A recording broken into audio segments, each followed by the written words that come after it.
नोंगौ बगामाथि लावखार ओंखाम जायगायाव जे सारिय'फाले बे समाव लावखार ओंखाम जानायखौ नुनो मोन्दों आरो बेनि गेजेराव गोबां रायजो राजाफ्रा जे गोसो होसारनानै सुखु दुखुखौ मोनसे फोजोबस्रांनाय बा गोदान मिजिंजों मोनसे रंजानायखौ बे समाव नुनो मोन्दों आरो बे समावनो आङो पिकनिक जिथु लावखार ओंखाम जानाय बे समाव दङ जिथु बड'लेण्ड बुब्लिनि गाहाय सुजुगिरि आरो बड'लेण्ड टीमनि गासैबो जिथु मावथिफ्रानो बे समाव पिकनिक जानायखौ नुनो मोन्दों आङो गाहाय सुजुगिरि बिथांनिफ्राय मिथिनो लुबैगोन जिहेतु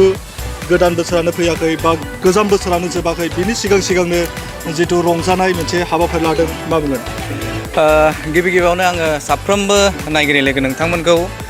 फैबाय थानाय जे गोदान बोसोर बे गोदान बोसोरनि ग्रिटिंसखौ गासैनिसिमबो आङो हरबाय आसा थिदों आङो नैबे समाव गासिबो फैबाय थानाय जे गोदान बोसोराव गासैनिबो साननाय हनायफोरा गासैनिबो जे मावनां हाबाफोरा बे गोदान बोसोरावनो जाफुंसारथों आरो नैबे गोजाम बोसोराव माखासे मानि जे सोरखौबा गाज्रि बुंनाय सोरखौबा बिदिनो सोंखारिनाय मोनसा मोनसि मोनलायनाय बियो जे नैबे गोदान बोसोरनि जे सम बेवहाय जे गावनि उन्दै बा गावनि फंबाय होनानै माखासे खामानिफोरखौ बा गोरोन्थि मावनायखौ बावगारलांथों आरो गोदान मिजिं बे मिजिंखौ लानानै फैबाय थानाय समाव जे खामानि मावलांनो हाथों आरो लोगोसेनो बड'लेण्ड बुब्लिनिफ्राय आं गासैखौबो नैबे समाव बेखौनो खावलायगोन जोंनि बड'लेण्ड बुब्लि टीमा दिनै गोबाव सम खामानि मावबाय बोसोरसेनि जेरै आबुं जाबाय दा बेवहाय गोबां खामानि मावदों सुखु दुखुनि नेवसिनानै गावनि माखासे मानि जेंनाफोरखौ गारनानैब्लाबो रायजोनि गेजेराव माखासे मानि जेंनाफोरखौ दिन्थिनो थाखाय खामानि मावबोदों आरो लोगोसेनो बेवहाय अफिस स्टाफफोराबो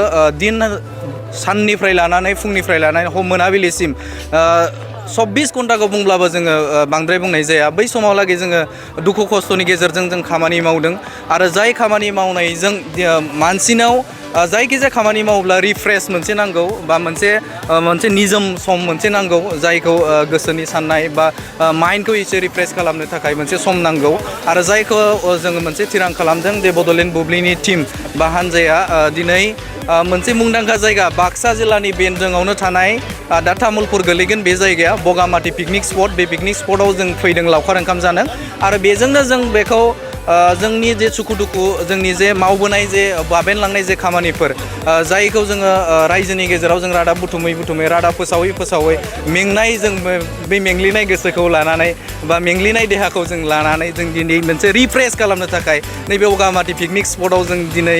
जोंनि स्टाफ जोंनि गुबुन जायगानि जे जोंनि रिपर्टारफोर खौरांगिरिफोर खौरां बुथुमगिरिफोर एंकरफोर टेकनिकेल नन टेकनिकेल सुबुंफोरा बेवहाय फैनानै जों खौसेयैनो दिनै जोङो नैबेहाय बगामाथि पिकनिक स्पटआव फैनानै जों पिकनिक जादों थारैनो बे जायगाया जोबोदनो मोजां जुदि जों बे जायगायाव फैनानै जों बेवहाय नुफैदों गोबां बेवहाय थासारिफोरा इनभारमेन्टफोरा जोबोद मोजां बेवहाय जों नुफैदों बेहाय जाखिनि बेवहाय नैबे थासारिफोर जे साब सिखोनफोर बे आगोलाव जिखिनि जों नायोमोन दा बेहाय बे बा देग्लायनि बा जों बेवहाय फैनानै नुफैबाय जोबोदनो बेवहाय क्लिनखौ नुनो मोन्दों आरो मोनसे बाख्नायनांगोन बे बाथ्राखौ गोबां सुबुङानो फैदोंब्ला हयथ' नटिस खालामदोंमोन जानो हागौ जोंबो फैनानै बेवहाय जोबोद गोजोननाय मोन्दों नैबे बगामाथि पिकनिक स्पटआव मोनसे बर'नि जे गुबै धोरोम बाथौ धोरोमनि मोनसे थानसालि दङ बे थानसालि थानाया जोंनि थाखाय जोबोदनो गोग्गाथाव मानोना बर'आ जे सिनायथि होनोब्ला नैबे मोनसे बाथौ धोरोम दा बेनि गेजेरजोंबो मोनसे सिनायथि जायो आंथ' सानगोन नैबे समाव बुंगोन गोबां जोंना पिकनिक स्पटफोर दङ बे पिकनिक स्पटफोराव बर'नि आइडेन्टिटि थानाय बर'नि जायखिजाया मोनसे सिनायथि थानाय थानसालि हक बा बेनि अनगायै जायखिजाया मोनसे सिनायथि जायजों जों बर' होनना सिनायथि जायो दा बैफोरखौ गायसननांगौ आं जोबोदनो गोजोननाय मोन्दों बगामाथि पिकनिक स्पटआव दा नैबे बाथौ थानसालिखौ गायसननो आं जोबोद गोजोननाय मोन्दों जोबथायाव मा जाखो ओरैनो दिनै जोङो जोबोदनो अमा सावनायाथ' जोंना कमन जाखाबाय दाउ सावनाय बेबो दङ आरो बेनि अनगायैबो दाउदै दङ गोबां भेराइटिस जों बिदिनो फिसा फिला जाय नैबे मैगं गोथांफोर बेफोरबो थाबाय आरो जोबोदनो मोजां मोन्दों स्टाफजों जों गोबाव सम खामानियाव जिहेतु गावबा गाव एंगेज थायो लोगो मोनलायनानै जोबोद इन्टारेस्ट मोन्दों आरो बिथांमोनाबो गावनि सुखु दुखुनि बाथ्राखौ फोरमायदों आरो जोंबो जोबोद गोजोननाय मोन्दों बिथांमोनखौ लोगो मोननानै नैबे जायगायाव जे खौसेनो लावखार ओंखाम जानाय बा नेचारजों गोरोबनानै मिथिंगाजों गोरोबनानै जों पिकनिक जाफैनो खाबुखौ मोन्दों आरो बेयो जोंनि थाखाय जोबोद जारिमिनारि सान होननानै जों बुंनो नागिरो आरो बड'लेण्ड बुब्लिया नैबे समाव जोङो स्टाफजों लोगोसे नन टेकनिकेल लोगोसे जोङो केबि केम्पनि थाखाय फैदों आरो मानास नैबे बगामाथि पिकनिक स्पटआव फैनानै जोबोद गोजोनदों आरो लोगोसेनो मोनसे मेसेजखौ बुंगोन आङो रायजो राजाफोरा बगामाथि पिकनिक स्पटआव फैनांगौ जोंनि बिटिआर हालामनिनो मोनसे बियो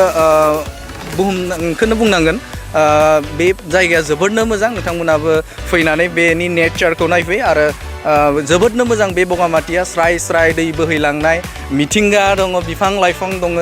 आरो बेवहाय नायोब्ला जों हाजो हाला दङ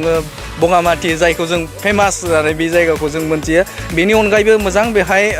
आरो बेनि अनगायैबो गुबुन खाबु बेवहाय होनाय जादों जों बारा गोबाव जायाखै बेवहाय फैनाया जों जानाय लोंनाय खालामदों बेनि उनाव लोंनाय माने गाज्रि नङा दै लोंनायसो लोंदों जोङो दा बेहाय जोङो दसे समनि उनाव जों जायगाखौ एसे नायदिंगोन थ' बेहाय फैनानै जोबोद गोजोनदों नोंथांमोनखौबो आङो फैनो थाखाय नैबे बड'लेण्ड बुब्लिनि गेजेरजों खावलायबाय गोजोन्थों बिथाङानो जाहैबाय बड'लेण्ड बुब्लिनि गाहाय सुजुगिरि राकेश रामसियारि बिथाङा जिथु दिनैनि बे बड'लेण्ड बुब्लि जिथु निउसनि टीमा मोनसे गोदान बोसोरनि जे सिगांनो मोनसे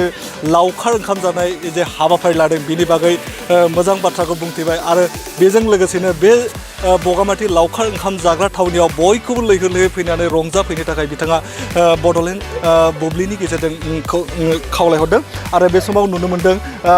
जिहेतु संग्राफोरा खुब मोजाङै संगासिनो दङ बेयाव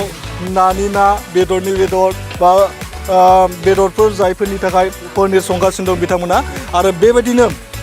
बड'लेण्ड बुब्लि टीमनि अनगायैबो जे सारिय'फाले बगामाथि लावखार ओंखाम जाग्रा थावनिनि साखाथि फाखाथि ओनसोलाव बे समाव रंजानायखौ नुनो मोनगासिनो नोंथाङा सानाय सुनाय बेरामनि जेंनायाव गोग्लैदों नामा